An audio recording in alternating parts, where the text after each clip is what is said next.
Друзья, всем привет! В этом видео я хочу показать, как выполнить обвязку крючком, рачьим шагом вперед, горловины изделия, проймы или низа изделия.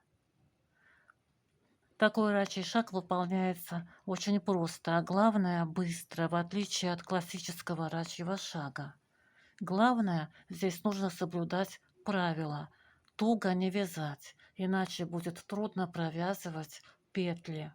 Суть рачьего шага вперед в том, что мы вяжем обычными столбиками без накида.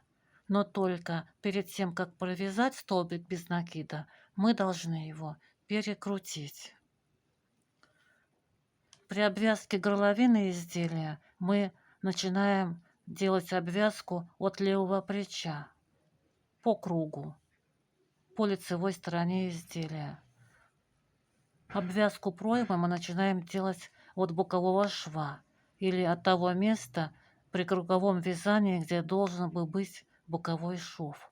И также по лицу, по кругу. То же самое. Здесь мы начинаем обвязку со стороны переда, а на другом плече, на правом, по лицу мы начинаем обвязку со стороны спинки и заканчиваем обвязку со стороны переда. Когда мы обвязываем низ изделия, мы также вяжем эту обвязку от бокового шва по лицу, по кругу. Вот так смотрится такая обвязка. Очень красиво. Такими вот зубчиками не хуже смотрится, как классический рачий шаг. Так смотрится с лица. Я выполнила 2 ряда столбика с накидом. И на нем, на таком образце, вам покажу, как выполнить эту обвязку. Вот так смотрится с изнанки рачий шаг вперед. Тоже красиво. Так с лица. Такие красивые зубчики.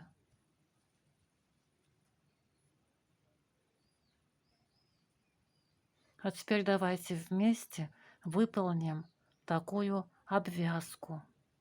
Как выполнить рачий шаг, я покажу на контрастной низи для большей наглядности. Присоединяюсь к контрастной нитью к началу ряда. Делаю 2 воздушные петли подъема.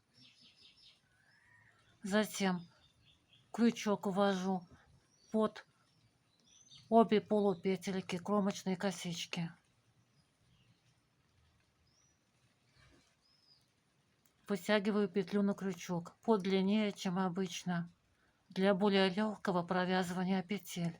А теперь прокручиваю крючок вокруг себя на 360 градусов против часовой стрелки. И теперь провязываю столбик без накида.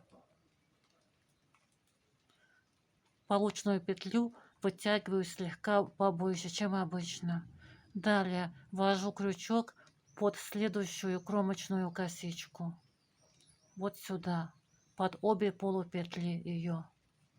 Вот здесь обе полупетельки.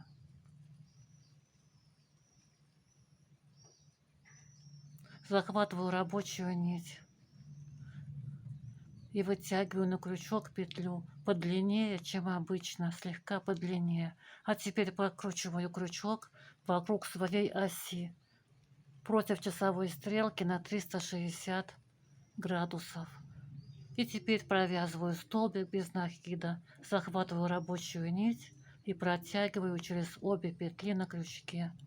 Полученную петлю вытягиваю слегка подлиннее, чем обычно.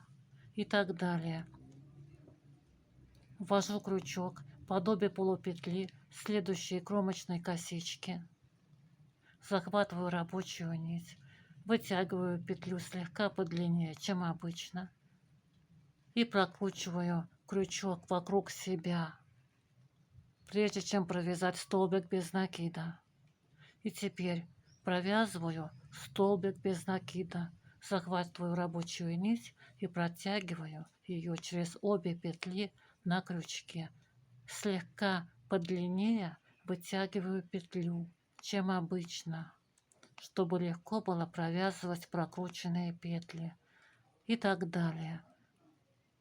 Ввожу крючок, подобие полупетли, следующей кромочной косички, захватываю рабочую нить, вытягиваю петлю на крючок слегка длиннее, чем обычно.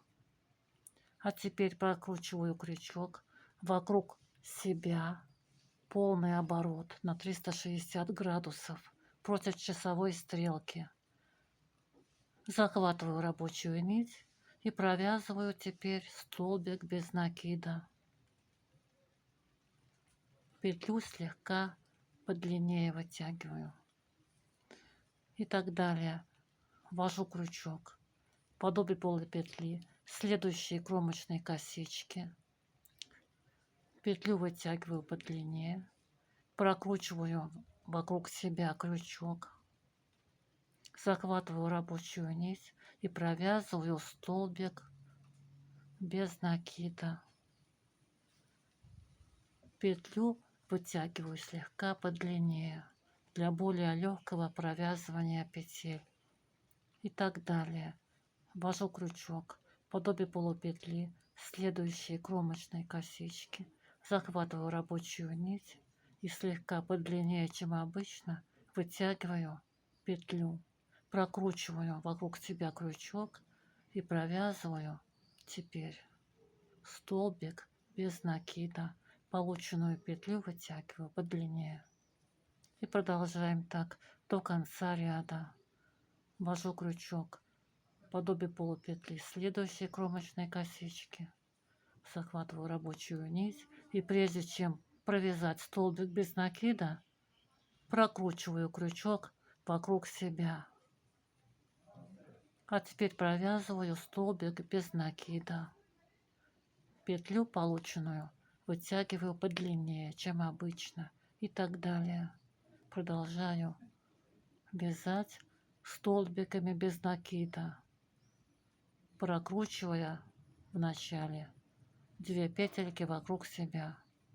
Теперь провязываю столбик без накида. И так продолжаю до конца ряда. Петли вытягиваю немного побольше, чем обычно.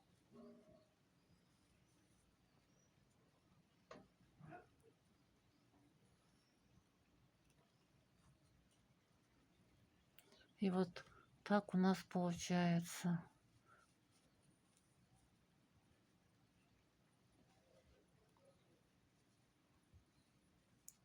Вот такой рачий шаг. Очень быстро и просто. Надеюсь, это видео было полезным для вас. Я хочу всех поблагодарить за теплые слова в комментариях. Пожелать вам всех благ, здоровья, побольше улыбок, хорошего настроения. Если вам понравилось это видео, поставьте лайки, напишите комментарии. Пользуетесь ли вы таким, знаете ли вы о таком способе рачьего шага, о таком виде рачьего шага. Желаю всем легких петелек. Пока-пока.